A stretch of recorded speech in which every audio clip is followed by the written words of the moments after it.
Hi guys, Jimmy Fluke here for Apex Racing Academy. This is our Road Atlanta track guide for the Mercedes-AMG GT4 for week 4 of the Falcon Power Sports Car Challenge.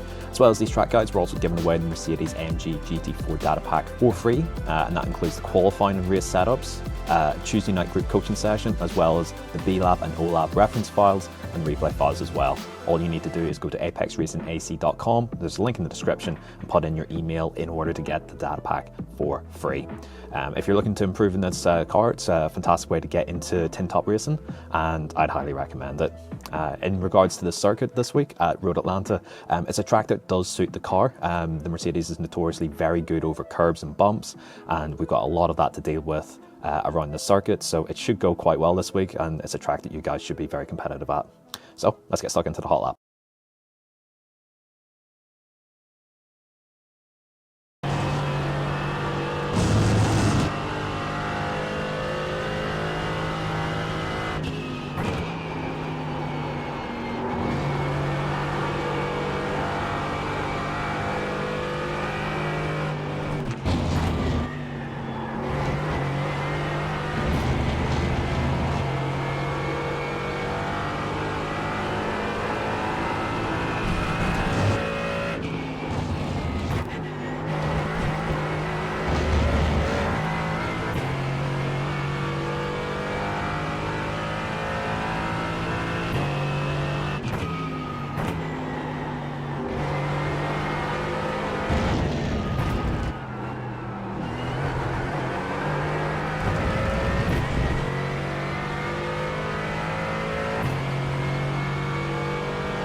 So into the track guide now for Road Atlanta in Mercedes-AMG GT4. So for turn 1, spot where the grass gets a little bit darker on the left hand side, which is about half a car length or so before the access road on the left hand side.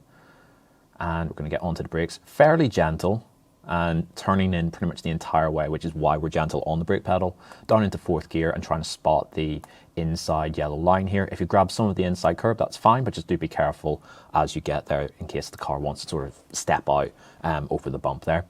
Gentle with the throttle pickup, give the car as much room to work with to get it sort of settled and able to accelerate then off the corner, and making sure you don't run too far wide. All the way up to the white line is absolutely fine. Some people like to take it a little bit tighter coming out of here. I like to run it pretty much the whole way out and deal with the consequences then through turn 2, but make sure just to avoid the outside curve there. It will cause the car to spin if you catch it wrong.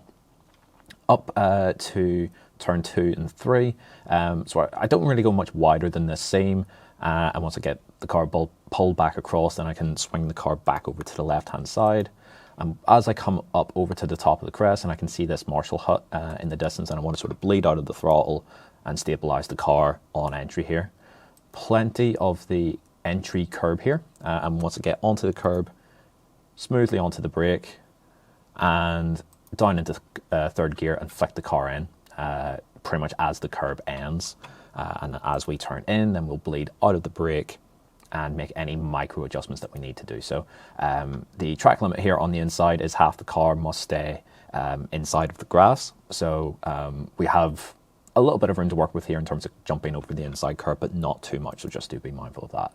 Smooth on the throttle pickup, and make sure to give yourself room to stabilize the car before we attack the entry curb to begin the S's section here through this first left-hander.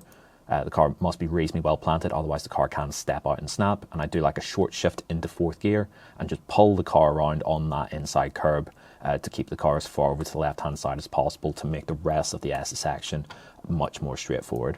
So down the hill, nice early turn in, just avoid smashing the inside curb, and then if we need to use everything on the way out, then absolutely fine. From here, coming in towards turn 5, so I like to brake sort of in between the two seams here, just as I come across, and it's more about car placement here than being really aggressive on entry. So gentle onto the brake and making sure to sort of follow the path of the curb pretty much. Ease the car onto the curb and then flicking the car in. Nice and gentle with the brake here. I just had a small little blip out of the brake just to allow the car to pop up onto the curb nicely. Down into third, flick the car in, off the brake, and pick up the earliest throttle that we can, trying to take all of the inside curb here. That's really, really important to pull the car around and maximize your run off the corner.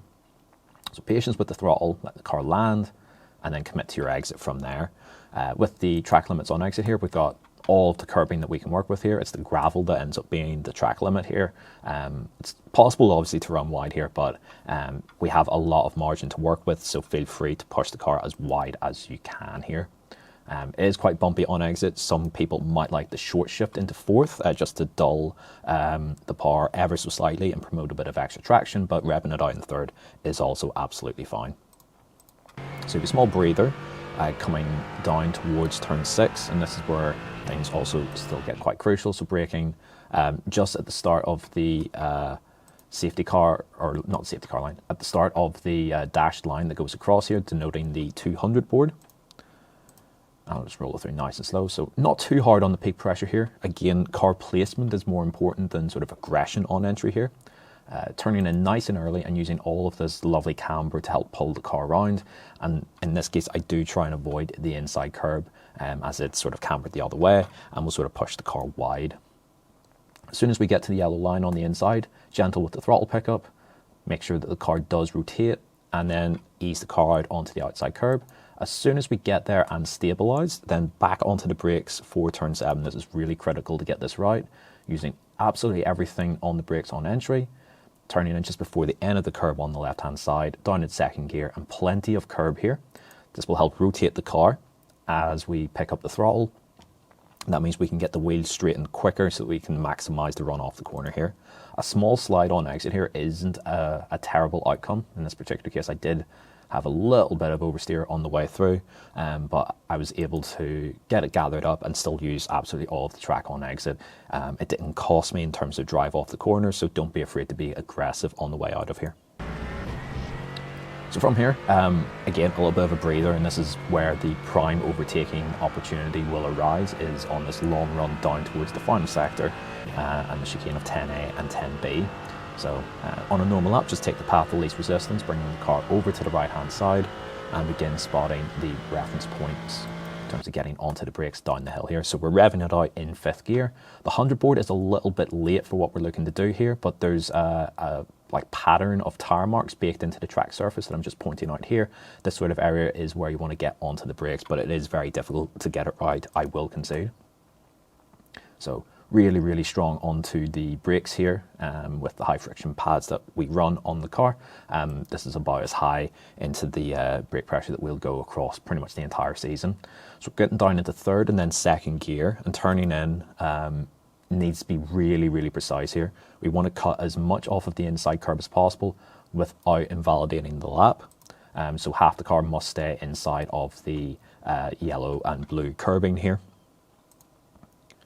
And from here, gentle with the throttle pickup, making sure that the car doesn't slide too much with the left side wheels in the grass, and this will then open up the right-hander, and I like a short shift into 3rd to bring the car back over to the right-hand side, absolutely flat out, taking a little bit of inside curb there, and that should give us enough of an angle and enough room then to use absolutely everything on exit, and then the run to the line from here is fairly straightforward. So on a qualifying lap, you take the shortest run down the hill and wrap it around a little bit, but otherwise pick a nice late apex and over the line for a lap of Road Atlanta in Mercedes-AMG GT4. So that's it for us this week at Road Atlanta. If you have any further questions, then feel free to ask in our Discord server. Access to that is within your email order, and also within the Discord server, that'll give you access to the group coaching session where you can ask me any questions that you like within that. So that's it for us this week. See you in the next one.